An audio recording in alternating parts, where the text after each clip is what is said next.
말씀 여호와께서 함께 하시니, 여호와께서 함께 하시는 이 주제로 하나님 주신 말씀을 우리가 함께 살펴보고 은혜를 받기를 원합니다. 여러분 산책 이제 자주 하십니까? 특별히 이제 산책을 하신다면 언제 자주 하시는지요? 저는 낮에 이렇게 걷는 것도 좋아하는데 밤에 혼자 이렇게 길을 걷는 것들 좋아하는 편인 것 같습니다. 최근에 있었던 일입니다. 목요일 날 이제 제가 사실 아직 서재에 오고 저기 강변길 있지 않습니까? 제가 제대로 한 번도 가본 적이 없어요. 그래서 문득 서재 동네를 이렇게 산책하다가 강변길을 가봐야겠다 싶어가지고서 이렇게 길을 내려갔는데, 가다 보니까 계명대학교 3km 뭐 이렇게 이정표가 있고 보니 너무 멀다 싶어가지고 중간에 올라가려고 이렇게 이제 가는데 길이 없는 거예요. 조명도 없고 뭐 그래도 어느 정도 방향 감각이 있으니까 요쯤에서 이렇게 나가면은 여기 우리 뒷동산 저 맞은편으로 해가지고 교회 쪽으로 나오겠지 싶어서 올라갔는데 정말 길이 없는 겁니다. 풀만 많고 말 그대로 들판을 이제 거닐면서 있는 야생을 그대로 경험하는, 막 길을 걷는데 뭐가 부스럭부스럭 거리는 소리가 나는 거예요. 순간 무섭기도 하고 겁도 나고, 알고 보니까 제가 입고 있던 패딩 잠바 부스럭 거리는 소리인데 누가 쫓아오는 줄 알고 막 열심히 걸어가고 있고, 제가 가다가 미아가 되었다 싶은 마음에 아내한테 전화를 걸어서 나 좀 데리러 와달라고 어째 헤쳐서 나와보니까 저기 만보기 쭈꾸미 집 있죠. 거기 이제 나오더라고요. 근데 지금 생각해도 아찔한 게, 그러니까 조명이 없으니까요. 어느 정도 길을 가다 보니까 이쯤 가면 내려가는 길이 있나 싶어서 가니까 절벽 땅 떨어진 거예요. 한 3m 정도 땅에 떨어지게 돼 있더라고요.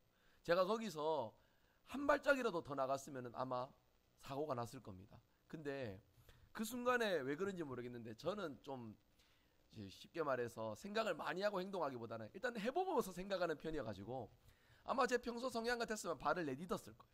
떨어졌을 건데 그때는 앞이 보이지 않고 무서운 마음이 드니까 뭔가 조심조심하게 되잖아요. 그런 상황에서 이제 다행히 다치지 않고 안전하게 그 야생을 극복하고 나올 수 있었는데, 제가 그 길을 걷는 순간에 오늘 말씀을 좀 준비하면서 생각난 부분이 있습니다. 만약에 제가 그때 혼자 있는 게 아니라 누구랑 같이 있었으면 그렇게 무섭지 않았을 것이에요. 그래도 같이 함께 어려운 길이지만 이 길을 가고 있다라는 측면에서 그렇게 겁이 나진 않았을 것인데, 어둡고 혼자 있다라는 것이 저를 더 위축되게 만들었다라는 그런 생각을 해본다면, 누군가 있는 그것만으로도 그렇게 위안을 삼고 힘을 낼 수 있는 것이라고 한다 치면, 우리가 우리의 인생길을 걸어가는 일에 하나님께서 우리와 함께 해주신다라는 것, 여러분 이것을 생각하면 얼마나 우리가 큰 위로와 소망을 발견할 수 있습니까? 우리 인생 가운데 나에게 힘이 되어주고 위로가 되어주는 그 누군가가 없을지라도 우리 하나님께서 여러분과 함께 하시는 이 놀라운 사실을 믿고 의지하시는 저와 여러분 되시기를 바랍니다. 우리의 삶이 고단하고 너무나도 험난하기에 때로는 이러한 사실을 망각하며 살아갈 때가 많지만, 하나님은 전지전능하셔서 불꽃 같은 눈으로 우리를 지켜주시고 보호감찰하시어 늘 우리와 동행하시는 함께 하시는 하나님임을 말씀해주고 있습니다. 저는 함께 하시는 하나님의 상징적인 인물 중에 하나가 성경에 나오는 다윗이라고 생각을 합니다. 오늘도 우리 청년부 시간에 성경을 공부하면서 제가 얘기를 했는데, 여러분 성경 전체가 66권이죠. 장으로는 몇 장인지 아십니까? 1189장입니다. 거기에 다윗이 등장하는 성경의 장은 총 몇 장일까요? 그래서 그 다윗이 등장하는 성경장의 비율은 어느 정도 되느냐, 제가 궁금해서 좀 찾아보니까요 126장, 성경 전체로는 11% 정도 비중을 차지하고 있습니다. 그렇게 우리가 충분히 다윗을 통하여서 함께 하시는 하나님의 모습을 우리가 발견할 수 있고 오늘의 우리의 삶의 주제로도 삼을 수 있지 않을까, 그런 생각들을 해보아요. 다윗의 인생, 실로 하나님이 함께 해주시는 복된 인생이었습니다.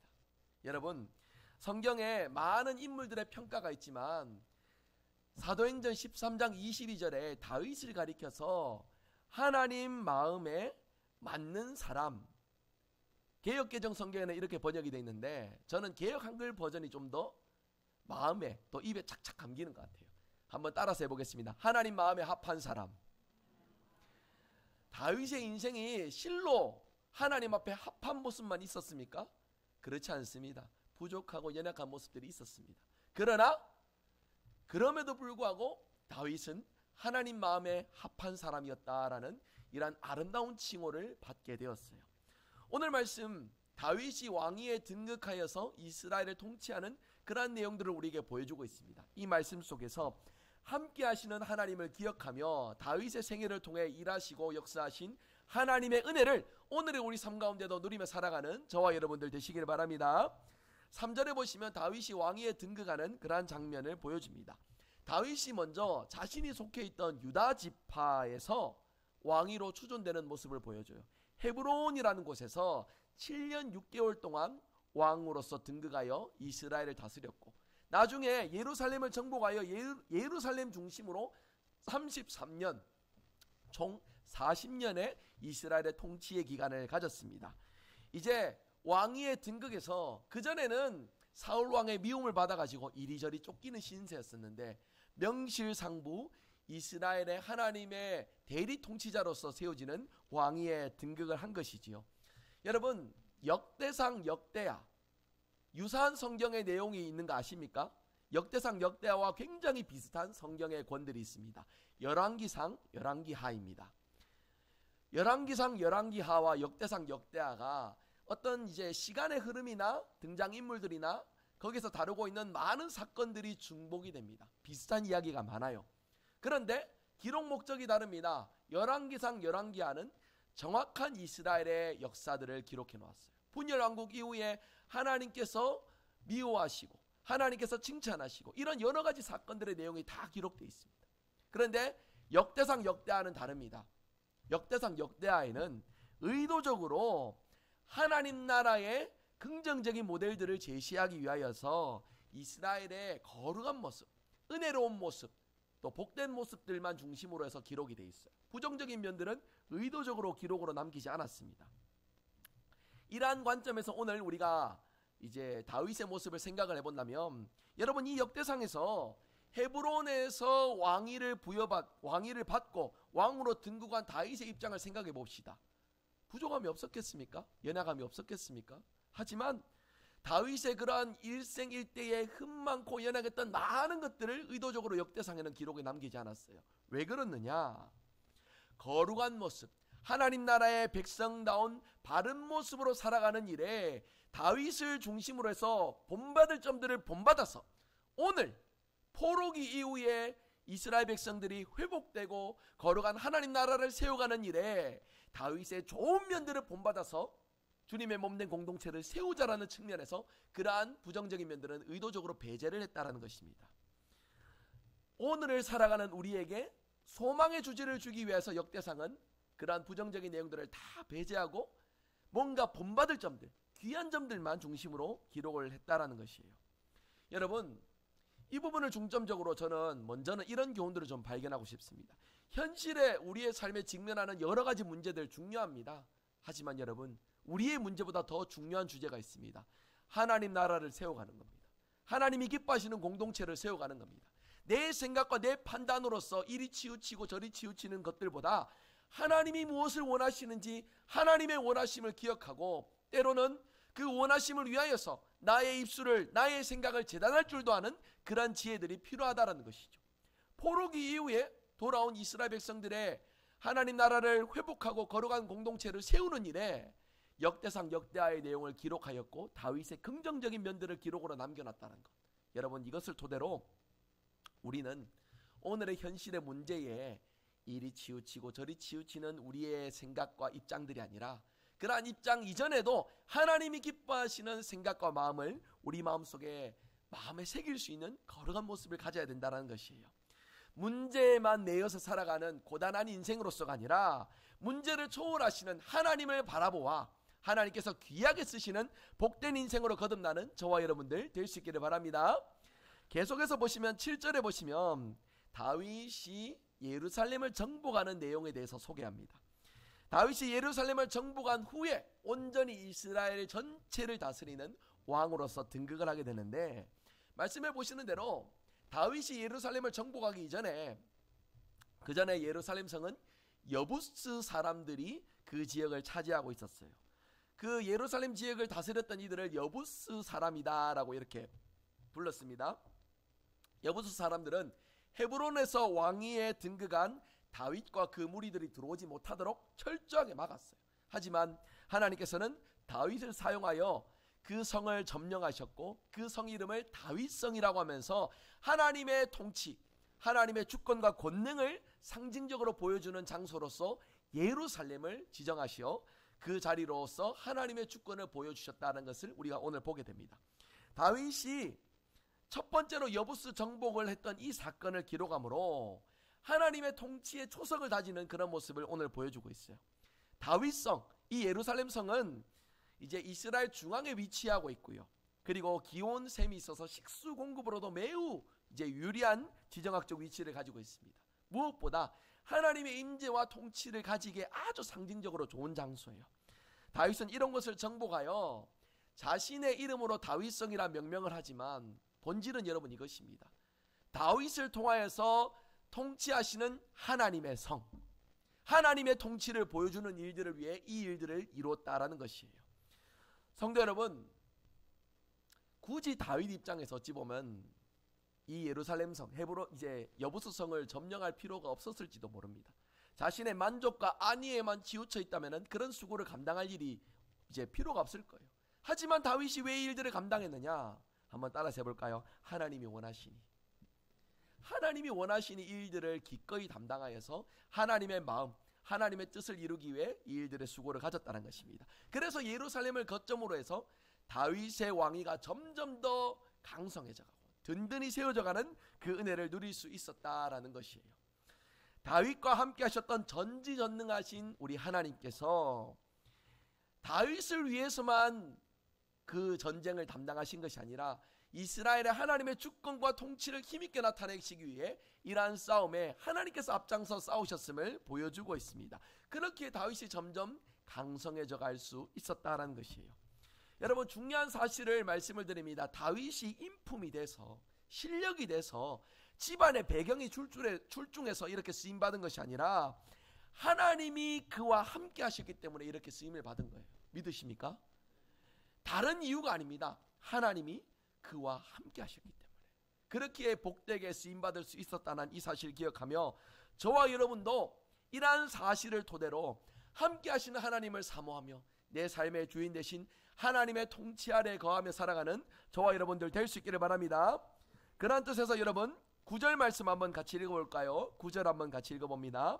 만군의 여호와께서 함께 계시니 다윗이 점점 강성하여 가니라. 아멘.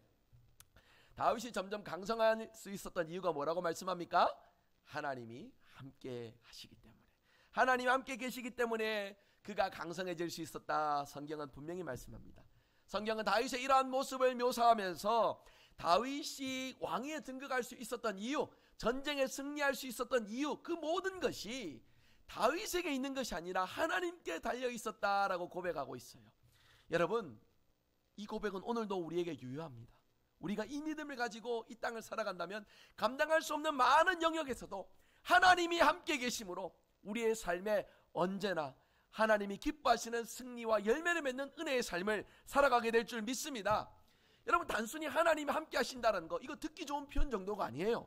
신앙생활하면서 우리 모두가 입에 배어있는 미사여구처럼 하나님이 함께 하시길 원합니다, 하나님이 함께 하십니다, 그렇게 말하는 그 정도의 의미로서만 쓰여지도록 이 표현이 있는 것이 아니에요. 우리 인생이 얼마나 복되고 귀한 소식입니까? 외롭게 홀로 살아가는 우리의 인생이 아니라 우리의 인생을 다스리시고 주관하시는 하나님의 은혜 아래 우리가 살아가니, 그런 인생을 향하여 찾아오시는 우리 함께 하시는 하나님이 계시기에 우리의 삶은 더욱더 견고해지고 은혜가 충만하게 되고 내 힘으로 감당할 수 없는 많은 일들도 하나님이 원하신다면 감당하는 복된 인생으로 살아갈 수 있게 된다는 것입니다. 이러한 믿음을 가지고 고백하는 성경에 한 단어가 있죠. 한번 따라서 해볼까요? 임마누엘, 뜻이 뭡니까? 하나님이 우리와 함께 하신다고. 여러분, 나와 함께 하시는 하나님, 우리와 함께 하시는 하나님을 언제나 경험하며 믿음의 선한 싸움을 싸우고 승리하며 나가는 저와 여러분 되시기를 간절히 소망합니다. 오늘 말씀 있습니다. 하나님이 함께 하시는 임마누엘의 은혜, 얼마나 귀합니까?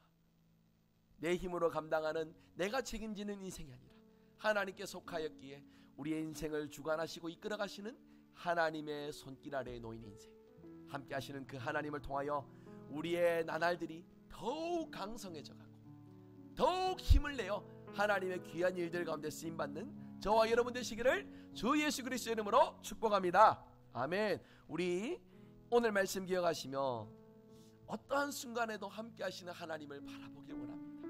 주님, 나의 연약함을 불쌍히 여겨주시고 나의 연약함 속에서도 하나님을 향한 사모함이 가득하여 주님 앞에 나가오니 주님, 내가 주님만 바라보며 승리하며 살게 하여 주시옵소서. 우리 주만 바라볼지라 함께 찬양하며 오늘의 말씀을 기억하며 주님의 은혜를 사모하며 나갑시다.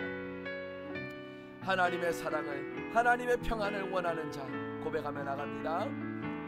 하나님의 사랑을 사모하는 자, 하나님의 평안을 바라보는 자, 너의 모든 것 창조하신 우리 주님이 너를 얼마나 사랑하시는지,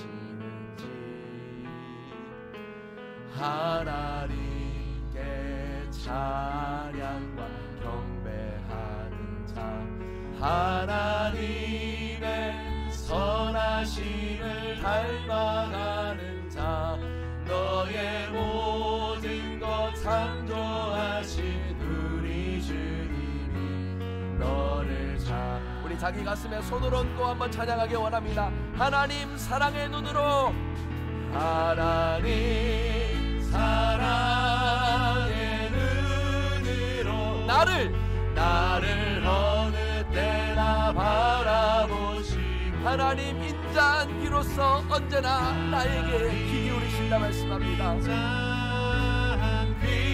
언제나 나에게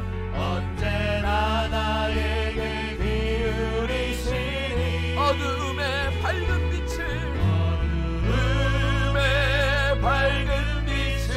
나의 작은 그 신음에도 응답하시는 주님, 그 신음에도 응답. 나는 어디에 있든지 하나님만 바라보길 원합니다. 함께 하시는 하나님만 바라보길 원합니다. 두 손 들고 고백하며 찬양합니다. 하나님 사랑의 눈으로, 하나님 사랑의 눈으로 나를 어느 때나 바라보시는 주님, 하나님 인자한 귀로서 나의 소리를 들어주시옵소서. 인자한 귀로서 언제나 나에게 기울이시니 어둠의 밝은 빛을 비춰주시고 나의 작은 신음에도 응답하시니 나는 어느 곳에 있든지 주를 향하고 주만 바라볼지라. 주만 바라볼지라.